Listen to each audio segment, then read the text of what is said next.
누가복음 23장 44절에서 49절입니다.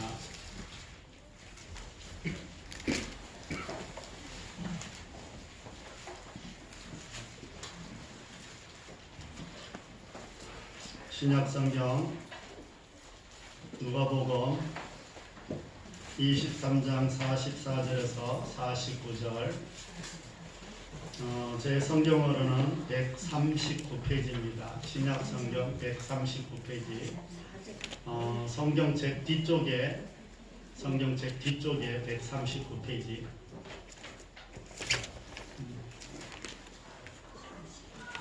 페이지 수를 찾아보면 됩니다. 성경책 뒤쪽에 139페이지.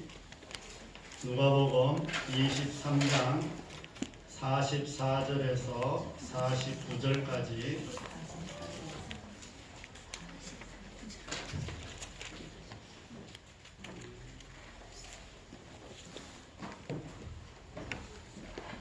우리 교독하겠습니다. 때가 제6시쯤 되어 해가 빛을 잃고 온 땅에 어둠이 임하여 제9시까지 계속하며 성소의 이상이 한가운데 찢어지더라. 예수께서 큰 소리로 불러 이르시되 아버지 내 영혼을 아버지 손에 부탁하나이다 하고 이 말씀을 하신 후 숨지시니라. 백부장이 그된 일을 보고 하나님께 영광을 돌려 이르되 이 사람은 정녕 의인이었도다 하고 이를 구경하러 모인 무리도 그 된 일을 보고 다 가슴을 치며 돌아가고 예수를 아는 자들과 갈릴리로부터 따라온 여자들도 다 멀리 있어서 이 일을 보니라. 아멘. 우리 옆에 앞뒷분 인사 한번 하겠습니다. 한 주 잘 지내셨는지요? 잘 지내셨죠? 잘 지내셨죠? 한 주 잘 지내셨어요? 네. 우리 옆에 앞뒷분 한 번만 더 인사하겠습니다. 당신의 고난은 무엇입니까? 장로님이 보자는 것입니까? 목사님이 보자는 것입니까? 여러분들의 고난은 무엇이 가장 고난스러울까요? 돈이 없는 거? 몸이 아픈 거? 뭐가 있을까요? 몸이 아픈 게 제일 중요지. 돈도 자녀가 결혼 안 하는 거?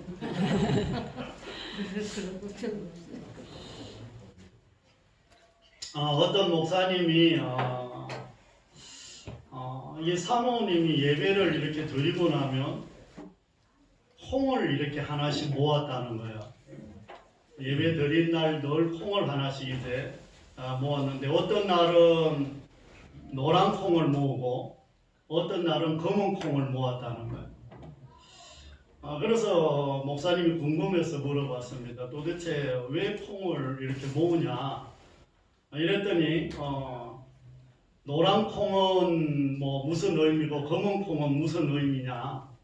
이렇게 물었습니다. 그랬더니 사모님께서 남편 목사님이 설교할 때마다 은혜를 받으면 노란 콩 하나를 갖다 놓고 은혜를 못 받으면 검은 콩 하나를 이렇게 갖다 놓은 거야. 그런데 이제 목사님이 이렇게 보니까 노란 콩이 상당히 많고 검은 콩이 적은 거야. 그러니까 내 설교에 사모가 은혜를 받나 보다. 이래갖고 상당히 이제 자부심도 가지고 기뻐하면서 사모님한테 물어봤다는 거야. 검은 콩은 왜 이리 조금이냐고 이렇게 물어봤더니 그 사모님이 하는 말이 검은 콩은 지난주에 2대 팔았다고. 그만큼 사모님이 목사님 설교에 은혜 받기가 쉽지 않다. 뭐 이런 이야기를 듣고 그 목사님이 상당히 충격을 받았다는 거예요. 사랑하는 성도 여러분, 우리가 죄를 지을 때마다 콩을 하나씩 이렇게 갖다 놓는다면 평생 동안 내가 콩을 얼마나 쌓았을까요? 그 콩의 무게가 얼마나 될까요? 내가 거짓말을 한번 할 때마다 아니면 마음에 죄를 지을 때마다 아니면 뭐 겉으로도 죄를 지을 때마다 콩을 하나씩 갖다 쌓았다 이러면은 집 한 채 우리 안 지었을까요? 아닌 것처럼 놀래기는 하는데 하루에도 우리가 콩을 뭐 12개씩 안 샀겠어요?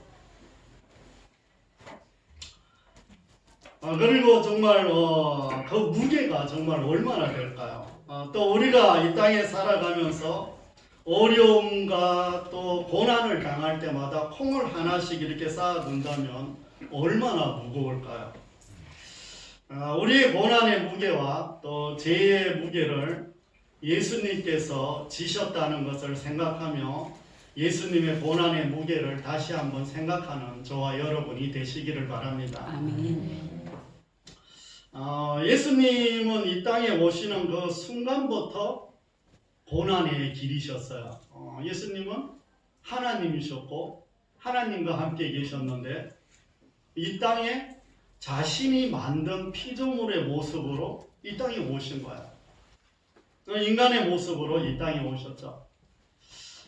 우리가 개미를 생각하면은 개미가 어때요? 내가 보기엔 개미가 어떤 존재예요? 약한 존재. 상당히 하찮은 존재 아니에요? 뭐 지나가다 밟을 수도 있고 삽질하다가 뭐 죽일 수도 있고 뭐 이런 존재인데 이거보다 더 엄청난 것이 뭐냐 이러면 하나님이신 예수님이 이 땅에 오신 게 바로 그런 모습이에요. 개미보다 더 못한 모습으로 이 땅에 오신 것이 비유를 하면 그렇다는 거예요. 그러니까 예수님이 이 땅에 오신 그 순간부터 고난의 길은 시작되신 거예요. 창조주이신 그분께서 피조물의 몸을 통해서 사람으로 태어나는 것이 고난 중에 고난이었습니다. 그리고 사람이 이 땅에 살아가면서 겪는 모든 것들을 예수님은 한 번도 거부한 적이 없어요. 태어나면서부터 죽는 그 순간까지 우리가 겪어야 되는 모든 것들을 예수님은 다 겪으셨지 한 번도 하나님이시라고 그것을 거부해 본 적이 없어요. 그러기에 예수님의 고난은 더욱 빛이 난다고 할 수가 있습니다. 그리고 자신이 만든 피조물인 사람들에게 조롱과 멸시를 받으면서 이 땅에서의 삶을 사신 분이 바로 예수님이셔요. 이번 한 주간은 고난 주간으로 우리가 지키잖아요. 그 이유는 고난의 어떤 절정이 이번 주간이기 때문입니다. 모든 것이 다 고난이었지만 이번 한 주간이 예수님의 어떤 고난의 절정이에요.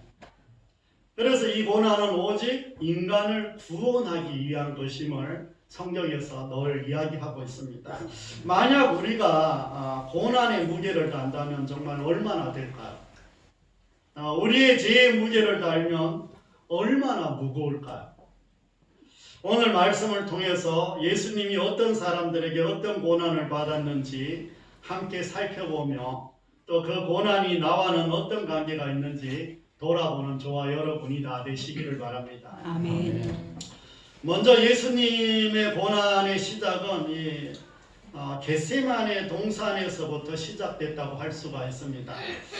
기도할 때 땀에 핏방울이 맺혔다 이렇게 말씀합니다. 기도를 얼마나 간절히 했는지 땀이 이렇게 흐르는데 그 땀에 피가 맺혔다는 거. 이건 그냥 성경 이런 말이 아니라 의사들의 어떤 전문적인 소견을 들어보면 심한 스트레스와 온 힘을 다할 때 실제로 모세혈관이 터져서 땀과 함께 피가 나온다는 거예요. 이게 그냥 이렇게 지어낸 이야기가 아니고 실제로 사람이 그렇다는 거예요. 그리고 3년 동안 참 가족보다 더 가까이 지낸 사람들이 누구예요? 제자들. 제자들은 3년 동안 늘 먹고 마시고 함께 자고 그 수많은 사역들을 다 보면서 죽은 사람도 살리는 것들을 제자들은 봤잖아. 그랬는데 제자들을 통해서 예수님이 고난을 받는 거예요. 예수님이 잡히시던 밤에 제자들은 한 명도 남김없이 다 도망갔어요. 그렇게 믿었던 수제자 베드로는 예수님을 모른다고 저주까지 했어요. 3번이나. 또 12명의 제자 중에 한 명인 가룟 유다는 은 30냥에 예수님을 팔아버렸습니다. 그 은 30냥이 뭐라고? 아니면 자기가 생각하는 그 이상을 예수님에게서 못 찾았는지, 그 죽었던 사람들을 살리는 것들을 눈으로 이렇게 보면서도, 38년 된 병자가 일어나는 것을 눈으로 보면서도, 들에 그 한 2만 명이 모여 있는 곳에 정말 예수님이 축사하시고 떡을 나누어 주실 때 그 오병이의 기적을 눈으로 그렇게 보면서도 예수님을 은 30에 팔아버리는 거예요. 여러분들은 안 그럴 것 같죠? 여러분들은 뭐 어떻게 그럴 수가 있냐 이러죠. 우리도 그곳에 있었으면 아마 그랬을 거예요. 아멘도 안 하네. 본인들은 아닌 줄 알아. 그 외 많은 군인들과 많은 백성들이 예수님께 무례히 행한 것들은 우리가 너무나 잘 알고 있습니다. 예수님을 희롱하고 때리며 눈을 가리고 누가 선지자인지 물어보며 조롱하는 것들이 성경에 기록되어 있습니다. 그들은 욕을 하며 밤이 새도록 예수님을 괴롭혔습니다. 제가 언젠가 이 말씀을 이렇게 보는데 이 군인들이 그리고 백성의 무리들이 예수님께 침을 뱉고 예수님을 때리는 이런 장면을 성경에서 내가 본 거야. 그 성경을 보는데 너무 화가 나는 거야. 너무 화가 나서 미칠 것 같은 거야. 당장이라도 그 당시로 정말 돌아가고 싶은 거야. 그래서 정말 그들과 싸우고 싶은 거야. 베드로처럼 정말 칼을 들고 정말 그 같이 온 사람들의 길을 자르듯이 그러고 싶은 거야. 도대체 예수님께서 이 사람들에게 한 것이 무엇이기에 이렇게 이들이 한단 말입니까? 배고프다고 해서 먹을 것을 주었고 아프다고 해서 병을 고쳐주었어요.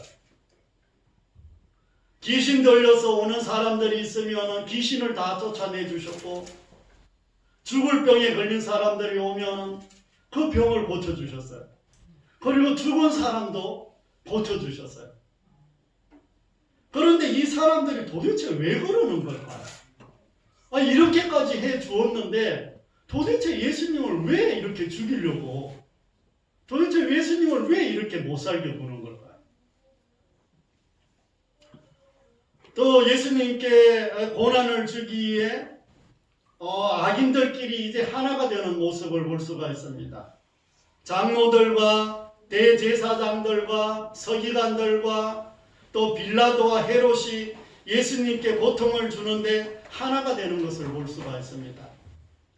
평소에 이 사람들은 자기네들끼리 맨날 싸우더니 자기네들끼리 정치 문제로 싸우고 자기네들끼리 신앙 문제로 싸우고 자기네들끼리 세금을 내는 문제를 가지고 맨날 싸웠는데 예수님을 죽이는 데는 어떻게 이렇게 하나가 되는지 알 수가 없어요. 예수님을 죽이는데 거짓 정인들을 세우고 불법으로 재판을 합니다.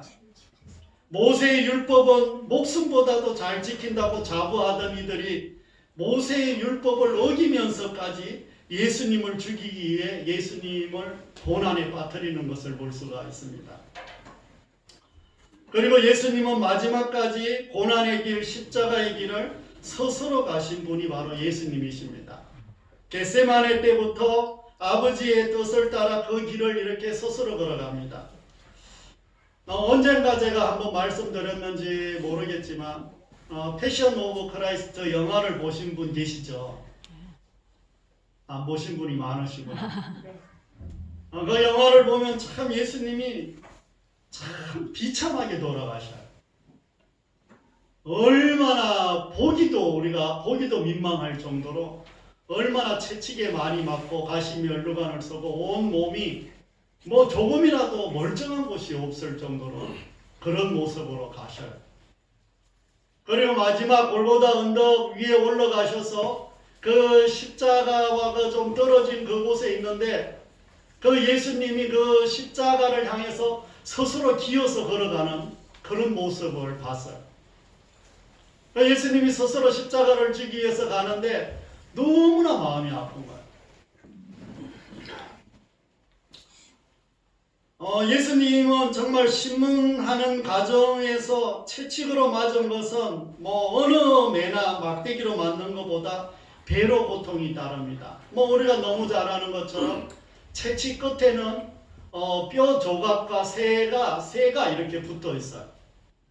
그래서 채찍으로 때리면 이 살점이 떨어져 나와요. 그걸 이제 39대를 맞아요. 40에 하나 감한매를 맞는데 40대를 맞으면 그 채찍으로 40대를 맞으면 죽는다고 해서 39대만 보통 맞아요.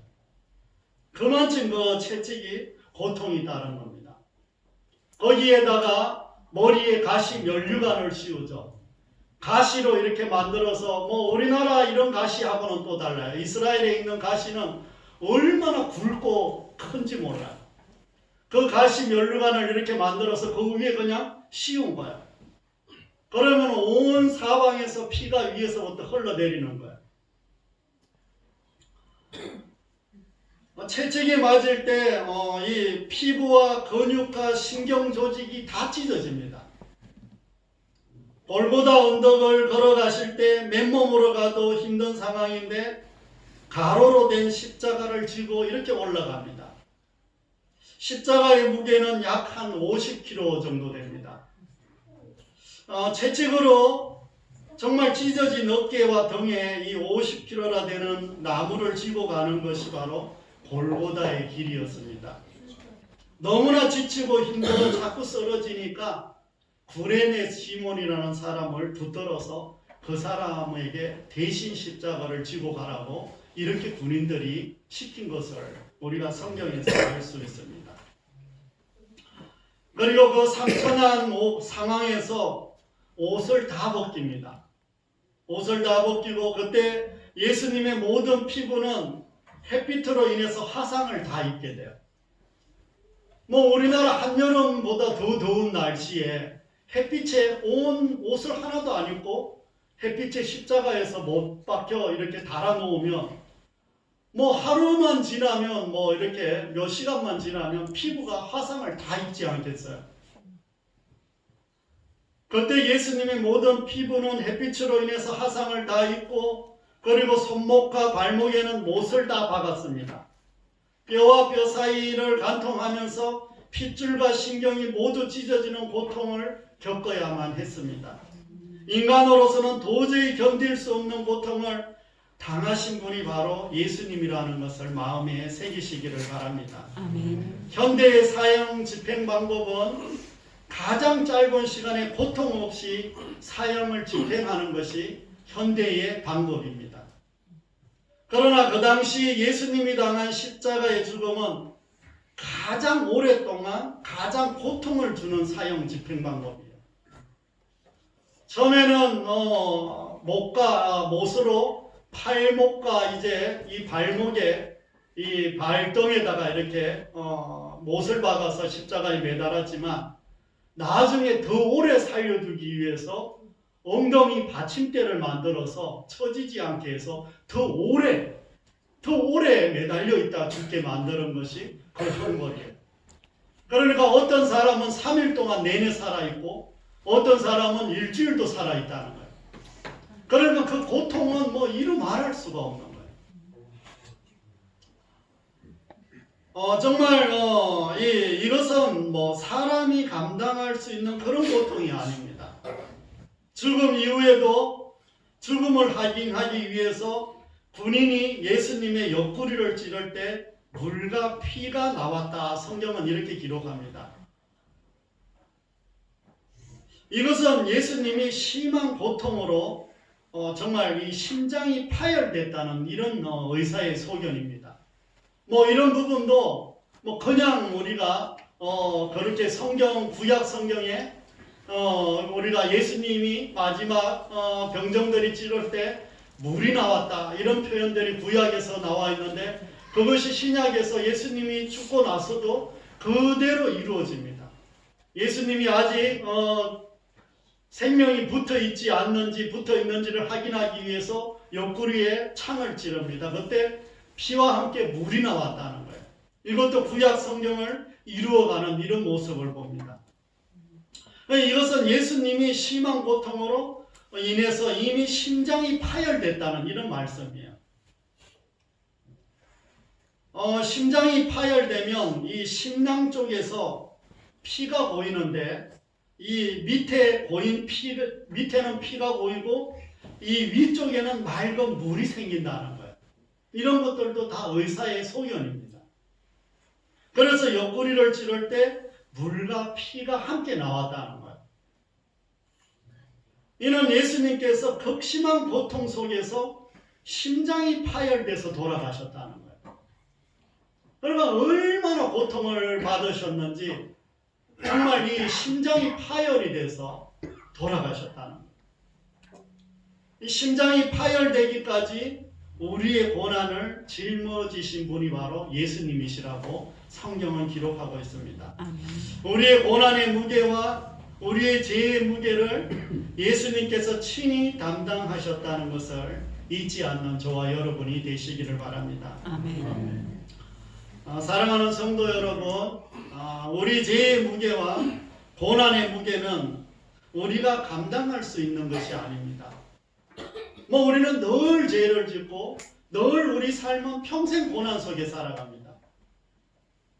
물론 우리가 행복하게 살아갈 수도 있지만 죽을 때까지 우리는 이 땅에 살아가는 날 동안은 걱정, 근심이 없는 날이 없어요. 그래서 우리 죄의 무게로는 천국으로 갈 수도 없고 하나님을 만날 수도 없습니다. 죄는 곧 저주가 따라오고 저주는 곧 죽음에 이르는 것입니다. 죄의 삭은 뭐라고요? 사망이다. 성경은 우리에게 죄가 조금이라도 있으면 어떻게 된다는 거예요? 죽음이다. 이렇게 말씀하는 거예요. 그러나 여러분들이 단 거짓말 한마디를 했다 하더라도 그 죄의 값은 뭐예요? 죽음이라는 거예요. 우리는 예수님께서 왜 이렇게까지 고난 당하셨을까 이렇게 생각할 수도 있습니다. 그런데 이 고난의 무게는 바로 우리 한 사람 한 사람의 무게가 바로 예수님의 고난을 받아야 했던 무게임을 다시 한번 마음에 담아가는 저와 여러분이 되시기를 바랍니다. 아멘. 사랑하는 성도 여러분, 말씀을 정리하려고 합니다. 예수님은 정말 심장이 터질 만큼 우리를 사랑하셨습니다. 우리를 얼마나 사랑하셨는지 우리가 성경을 보면 너무나 잘 나와 있습니다. 구약 성경에서부터 신약 성경에 이르기까지 하나님이 얼마나 우리를 사랑하시는지 성경에 너무나 많이 기록이 되어 있어요. 그래서 성경 전체 내용은 사랑의 메시지입니다. 사랑의 이야기예요. 여러 가지 상황들이 많이 나와 있지만 결국 우리를 사랑한다 이 말씀이에요. 예수님은 죽을 만큼 우리를 사랑하셨습니다. 그 고난의 무게를 생각하며 예수님의 그 사랑을 기억하는 저와 여러분이 되시기를 바랍니다. 아멘. 더 나아가서 우리에게 고난이 계속되는 것은 해가 빛을 잃고 온 땅에 어둠이 임한 것처럼 우리에게 빛 대신 예수님을 바라보지 않기 때문입니다. 여전히 우리가 이 땅 가운데 살아갈 때 늘 고난이 따라오는 것은 빛 대신 예수님을 바라보지 않기 때문입니다. 늘 우리의 현실만 바라보기 때문입니다. 늘 현실 속에서 주어지는 환경만 바라보기 때문에 늘 우리에게 고난이 따라오는 거예요. 이 고난의 이 마지막 풀어지는 과정들을 보면 결국 빛 대신 예수님을 바라보고 예수님이 부활할 때 그 모습을 우리가 바라볼 수 있는 그 신앙만이 우리가 이 땅에서 살아갈 때 고난을 줄일 수 있다는 것입니다. 예수님이 우리 중심에 없다면 우리는 여전히 제자들처럼 예수님을 고난에 빠뜨리는 사람들이 될 것입니다. 우리의 죄의 무게와 고난의 무게를 예수님이 지으셨다는 것을 잊지 마시기를 바랍니다. 수고하고 무거운 짐진 자들아 다 내게로 오라 내가 너희를 쉬게 하리라 이렇게 말씀하신 것들을 기억하며 우리가 이 말씀을 마음에 새기며 우리가 가지고 있는 수고와 우리가 가지고 있는 죄와 우리가 가지고 있는 허물과 우리가 가지고 있는 어떤 고통들 주님 앞에 다 올려드리시기를 바랍니다. 주님께서 그 무게를 감당하기 위해서 십자가에서 죽으셨다는 것을 다시 한번 마음에 새기며 고난 주간 동안 예수님의 고난을 기억하며 나를 위해서 이렇게까지 하셨구나 이것을 다시 한번 마음에 새기는 저와 여러분이 다 되시기를 바랍니다. 아멘. 기도하겠습니다. 하나님 아버지